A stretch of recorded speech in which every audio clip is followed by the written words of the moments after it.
ಈಗಾಗಲೇ ರಾಜ್ಯ ವ್ಯಾಪ್ತಿ ಜನತಾದಳ ಪಕ್ಷದ ಕಡೆಯಿಂದ ಸದಸ್ಯತ್ವ ನೋಂದಣಿ ಕಾರ್ಯಕ್ರಮಗಳು ಬಹಳ ಯಶಸ್ವಿಯಾಗಿ ಸಾಗ್ತಾ ಇದೆ.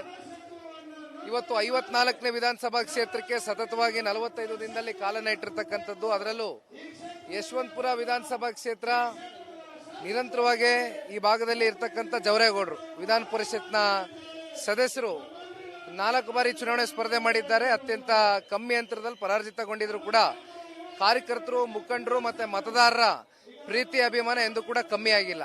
ಆ ನಿಟ್ಟಿನಲ್ಲಿ ಇವತ್ತು ಬಹಳ ದೊಡ್ಡ ಸಂಖ್ಯೆಯಲ್ಲಿ, ಅಪಾರ ಸಂಖ್ಯೆಯಲ್ಲಿ ಜನವೂ ಕೂಡ ತಾವರೆಕೆರೆ ಭಾಗದಲ್ಲಿ ಸೇರಿದ್ದಾರೆ.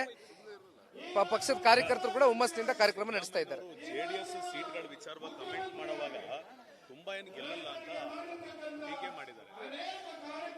ಮಾನ್ಯ ಸಿದ್ದರಾಮಣ್ಣನಿಗೆ ಈ ವಿಚಾರಕ್ಕೆ ಸಂಬಂಧಪಟ್ಟಂತೆ ನಾನು ಈಗಾಗಲೇ ಹಲವಾರು ಸಾರ್ವಜನಿಕ ವೇದಿಕೆಗಳಲ್ಲಿ ಉತ್ತರವನ್ನು ಕೊಟ್ಟಿದ್ದೇನೆ. ಒಂದು, ನಾನು ಮಾನ್ಯ ಸಿದ್ದರಾಮಣ್ಣ ಇರಲಿ ಅಥವಾ ಯಾರೇ ಜನತಾದಳ ಪಕ್ಷದ ಬಗ್ಗೆ ಇಷ್ಟು ಲಘುವಾಗಿ ಮಾತನಾಡ್ತಕ್ಕಂಥದಕ್ಕೆ ಒಂದು ಮಾತನ್ನ ಕೇಳಲಿಕ್ಕೆ ಬಯಸ್ತೇನೆ.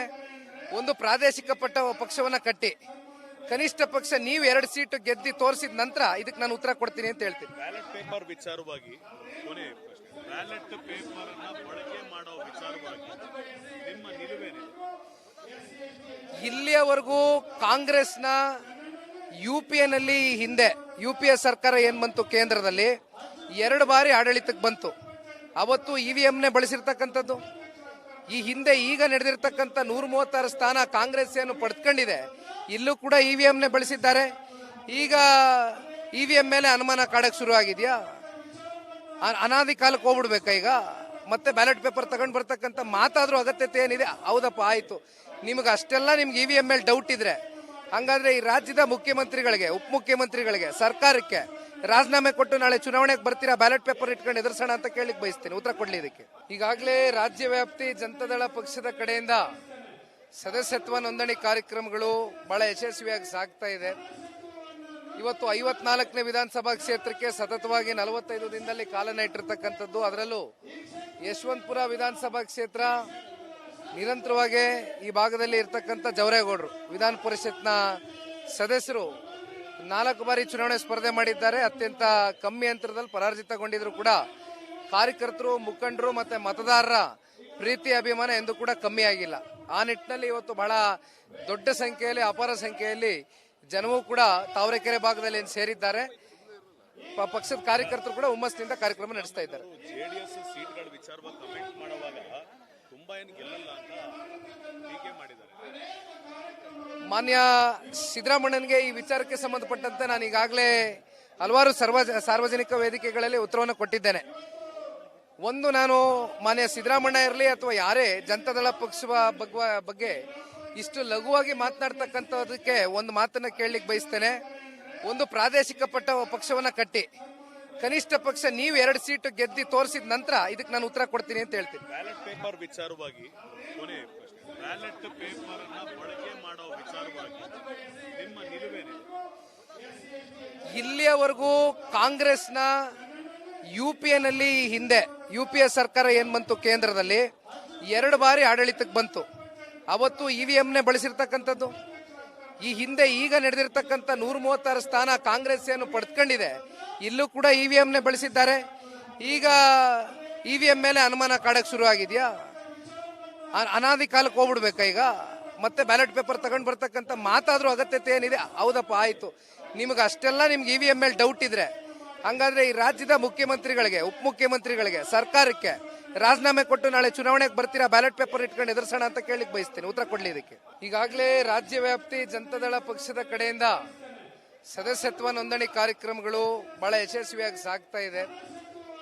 ಇವತ್ತು 54ನೇ ವಿಧಾನಸಭಾ ಕ್ಷೇತ್ರಕ್ಕೆ ಸತತವಾಗಿ 45 ದಿನದಲ್ಲಿ ಕಾಲನ ಇಟ್ಟಿರ್ತಕ್ಕಂಥದ್ದು. ಅದರಲ್ಲೂ ಯಶವಂತಪುರ ವಿಧಾನಸಭಾ ಕ್ಷೇತ್ರ ನಿರಂತರವಾಗಿ ಈ ಭಾಗದಲ್ಲಿ ಇರ್ತಕ್ಕಂಥ ಜವರೇಗೌಡರು ವಿಧಾನ ಪರಿಷತ್ನ ಸದಸ್ಯರು 4 ಬಾರಿ ಚುನಾವಣೆ ಸ್ಪರ್ಧೆ ಮಾಡಿದ್ದಾರೆ. ಅತ್ಯಂತ ಕಮ್ಮಿ ಅಂತರದಲ್ಲಿ ಪರಾಜಿತಗೊಂಡಿದ್ರು ಕೂಡ ಕಾರ್ಯಕರ್ತರು, ಮುಖಂಡರು ಮತ್ತೆ ಮತದಾರರ ಪ್ರೀತಿ ಅಭಿಮಾನ ಎಂದು ಕೂಡ ಕಮ್ಮಿ ಆಗಿಲ್ಲ. ಆ ನಿಟ್ಟಿನಲ್ಲಿ ಇವತ್ತು ಬಹಳ ದೊಡ್ಡ ಸಂಖ್ಯೆಯಲ್ಲಿ, ಅಪಾರ ಸಂಖ್ಯೆಯಲ್ಲಿ ಜನವೂ ಕೂಡ ತಾವರೆಕೆರೆ ಭಾಗದಲ್ಲಿ ಸೇರಿದ್ದಾರೆ. ಪಕ್ಷದ ಕಾರ್ಯಕರ್ತರು ಕೂಡ ಹುಮ್ಮಸ್ಸಿನಿಂದ ಕಾರ್ಯಕ್ರಮ ನಡೆಸ್ತಾ ಇದ್ದಾರೆ. ಜೆಡಿಎಸ್ ಸೀಟ್ಗಳ ವಿಚಾರವಾಗಿ ಕಮೆಂಟ್ ಮಾಡುವಾಗ ತುಂಬಾ ಏನು ಗೆಲ್ಲಲ್ಲ ಅಂತ ಟೀಕೆ ಮಾಡಿದ್ದಾರೆ. ಮಾನ್ಯ ಸಿದ್ದರಾಮಣ್ಣನಿಗೆ ಈ ವಿಚಾರಕ್ಕೆ ಸಂಬಂಧಪಟ್ಟಂತೆ ನಾನು ಈಗಾಗಲೇ ಹಲವಾರು ಸಾರ್ವಜನಿಕ ವೇದಿಕೆಗಳಲ್ಲಿ ಉತ್ತರವನ್ನು ಕೊಟ್ಟಿದ್ದೇನೆ. ಒಂದು, ನಾನು ಮಾನ್ಯ ಸಿದ್ದರಾಮಣ್ಣ ಇರಲಿ ಅಥವಾ ಯಾರೇ ಜನತಾದಳ ಪಕ್ಷದ ಬಗ್ಗೆ ಇಷ್ಟು ಲಘುವಾಗಿ ಮಾತನಾಡ್ತಕ್ಕಂಥದಕ್ಕೆ ಒಂದು ಮಾತನ್ನ ಕೇಳಲಿಕ್ಕೆ ಬಯಸ್ತೇನೆ. ಒಂದು, ಪ್ರಾದೇಶಿಕ ಪಕ್ಷವನ್ನ ಕಟ್ಟಿ ಕನಿಷ್ಠ ಪಕ್ಷ ನೀವು 2 ಸೀಟು ಗೆದ್ದಿ ತೋರಿಸಿದ ನಂತರ ಇದಕ್ಕೆ ನಾನು ಉತ್ತರ ಕೊಡ್ತೀನಿ ಅಂತ ಹೇಳ್ತೀನಿ. ಬ್ಯಾಲೆಟ್ ಪೇಪರ್ ವಿಚಾರವಾಗಿ ಕೊನೆ ಪ್ರಶ್ನೆ, ಬ್ಯಾಲೆಟ್ ಪೇಪರ್ ಅನ್ನ ಬಳಕೆ ಮಾಡೋ ವಿಚಾರವಾಗಿ ನಿಮ್ಮ ನಿಲುವೇನು? ಇಲ್ಲಿಯವರೆಗೂ ಕಾಂಗ್ರೆಸ್ನ ಯುಪಿಎನಲ್ಲಿ ಹಿಂದೆ ಯುಪಿಎ ಸರ್ಕಾರ ಏನ್ ಬಂತು ಕೇಂದ್ರದಲ್ಲಿ 2 ಬಾರಿ ಆಡಳಿತಕ್ಕೆ ಬಂತು. ಅವತ್ತು ಇವಿಎಂನೇ ಬಳಸಿರ್ತಕ್ಕಂಥದ್ದು. ಈ ಹಿಂದೆ ಈಗ ನಡೆದಿರ್ತಕ್ಕಂಥ 136 ಸ್ಥಾನ ಕಾಂಗ್ರೆಸ್ ಏನು ಪಡೆದುಕೊಂಡಿದೆ, ಇಲ್ಲೂ ಕೂಡ ಇವಿಎಂನೇ ಬಳಸಿದ್ದಾರೆ. ಈಗ ಇವಿಎಂ ಮೇಲೆ ಅನುಮಾನ ಕಾಡಕ್ ಶುರು ಆಗಿದೆಯಾ? ಅನಾದಿ ಕಾಲಕ್ಕೆ ಹೋಗ್ಬಿಡ್ಬೇಕಾ ಈಗ? ಮತ್ತೆ ಬ್ಯಾಲೆಟ್ ಪೇಪರ್ ತಗೊಂಡ್ ಬರ್ತಕ್ಕಂಥ ಮಾತಾದ್ರೂ ಅಗತ್ಯತೆ ಏನಿದೆ? ಹೌದಪ್ಪ, ಆಯ್ತು, ನಿಮ್ಗೆ ಅಷ್ಟೆಲ್ಲ ನಿಮ್ಗೆ ಇವಿಎಂ ಮೇಲೆ ಡೌಟ್ ಇದ್ರೆ ಹಂಗಾದ್ರೆ ಈ ರಾಜ್ಯದ ಮುಖ್ಯಮಂತ್ರಿಗಳಿಗೆ, ಉಪಮುಖ್ಯಮಂತ್ರಿಗಳಿಗೆ, ಸರ್ಕಾರಕ್ಕೆ ರಾಜೀನಾಮೆ ಕೊಟ್ಟು ನಾಳೆ ಚುನಾವಣೆಗೆ ಬರ್ತೀರಾ, ಬ್ಯಾಲೆಟ್ ಪೇಪರ್ ಇಟ್ಕೊಂಡು ಎದುರಿಸೋಣ ಅಂತ ಕೇಳಿಕ್ ಬಯಸ್ತೀನಿ. ಉತ್ತರ ಕೊಡ್ಲಿ ಇದಕ್ಕೆ. ಈಗಾಗಲೇ ರಾಜ್ಯ ವ್ಯಾಪ್ತಿ ಜನತಾದಳ ಪಕ್ಷದ ಕಡೆಯಿಂದ ಸದಸ್ಯತ್ವ ನೋಂದಣಿ ಕಾರ್ಯಕ್ರಮಗಳು ಬಹಳ ಯಶಸ್ವಿಯಾಗಿ ಸಾಗ್ತಾ ಇದೆ. ಇವತ್ತು 54ನೇ ವಿಧಾನಸಭಾ ಕ್ಷೇತ್ರಕ್ಕೆ ಸತತವಾಗಿ 45 ದಿನದಲ್ಲಿ ಕಾಲನ್ನ ಇಟ್ಟಿರ್ತಕ್ಕಂಥದ್ದು. ಅದರಲ್ಲೂ ಯಶವಂತಪುರ ವಿಧಾನಸಭಾ ಕ್ಷೇತ್ರ ನಿರಂತರವಾಗಿ ಈ ಭಾಗದಲ್ಲಿ ಇರ್ತಕ್ಕಂಥ ಜವರೇಗೌಡರು ವಿಧಾನ ಪರಿಷತ್ನ ಸದಸ್ಯರು 4 ಬಾರಿ ಚುನಾವಣೆ ಸ್ಪರ್ಧೆ ಮಾಡಿದ್ದಾರೆ. ಅತ್ಯಂತ ಕಮ್ಮಿ ಅಂತರದಲ್ಲಿ ಪರಾಜಿತಗೊಂಡಿದ್ರು ಕೂಡ ಕಾರ್ಯಕರ್ತರು, ಮುಖಂಡರು ಮತ್ತೆ ಮತದಾರರ ಪ್ರೀತಿ ಅಭಿಮಾನ ಎಂದು ಕೂಡ ಕಮ್ಮಿ ಆಗಿಲ್ಲ. ಆ ನಿಟ್ಟಿನಲ್ಲಿ ಇವತ್ತು ಬಹಳ ದೊಡ್ಡ ಸಂಖ್ಯೆಯಲ್ಲಿ, ಅಪಾರ ಸಂಖ್ಯೆಯಲ್ಲಿ ಜನವೂ ಕೂಡ ತಾವರೆಕೆರೆ ಭಾಗದಲ್ಲಿ ಸೇರಿದ್ದಾರೆ. ಪಕ್ಷದ ಕಾರ್ಯಕರ್ತರು ಕೂಡ ಹುಮ್ಮಸ್ಸಿನಿಂದ ಕಾರ್ಯಕ್ರಮ ನಡೆಸ್ತಾ ಇದ್ದಾರೆ. ಜೆಡಿಎಸ್ ಸೀಟ್ಗಳ ವಿಚಾರವಾಗಿ ಕಮೆಂಟ್ ಮಾಡುವಾಗ ತುಂಬಾ ಏನು ಗೆಲ್ಲಲ್ಲ ಅಂತ ಟೀಕೆ ಮಾಡಿದ್ದಾರೆ. ಮಾನ್ಯ ಸಿದ್ದರಾಮಣ್ಣನಿಗೆ ಈ ವಿಚಾರಕ್ಕೆ ಸಂಬಂಧಪಟ್ಟಂತೆ ನಾನು ಈಗಾಗಲೇ ಹಲವಾರು ಸಾರ್ವಜನಿಕ ವೇದಿಕೆಗಳಲ್ಲಿ ಉತ್ತರವನ್ನು ಕೊಟ್ಟಿದ್ದೇನೆ. ಒಂದು, ನಾನು ಮಾನ್ಯ ಸಿದ್ದರಾಮಣ್ಣ ಇರಲಿ ಅಥವಾ ಯಾರೇ ಜನತಾದಳ ಪಕ್ಷದ ಬಗ್ಗೆ ಇಷ್ಟು ಲಘುವಾಗಿ ಮಾತನಾಡ್ತಕ್ಕಂಥದಕ್ಕೆ ಒಂದು ಮಾತನ್ನ ಕೇಳಲಿಕ್ಕೆ ಬಯಸ್ತೇನೆ. ಒಂದು, ಪ್ರಾದೇಶಿಕ ಪಕ್ಷವನ್ನ ಕಟ್ಟಿ ಕನಿಷ್ಠ ಪಕ್ಷ ನೀವು 2 ಸೀಟು ಗೆದ್ದಿ ತೋರಿಸಿದ ನಂತರ ಇದಕ್ಕೆ ನಾನು ಉತ್ತರ ಕೊಡ್ತೀನಿ ಅಂತ ಹೇಳ್ತೀನಿ. ಬ್ಯಾಲೆಟ್ ಪೇಪರ್ ವಿಚಾರವಾಗಿ ಕೊನೆ ಪ್ರಶ್ನೆ, ಬ್ಯಾಲೆಟ್ ಪೇಪರ್ ಅನ್ನ ಬಳಕೆ ಮಾಡೋ ವಿಚಾರವಾಗಿ ನಿಮ್ಮ ನಿಲುವೇನು? ಇಲ್ಲಿಯವರೆಗೂ ಕಾಂಗ್ರೆಸ್ನ ಯುಪಿಎನಲ್ಲಿ ಹಿಂದೆ ಯುಪಿಎ ಸರ್ಕಾರ ಏನ್ ಬಂತು ಕೇಂದ್ರದಲ್ಲಿ 2 ಬಾರಿ ಆಡಳಿತಕ್ಕೆ ಬಂತು. ಅವತ್ತು ಇವಿಎಂನೇ ಬಳಸಿರ್ತಕ್ಕಂಥದ್ದು.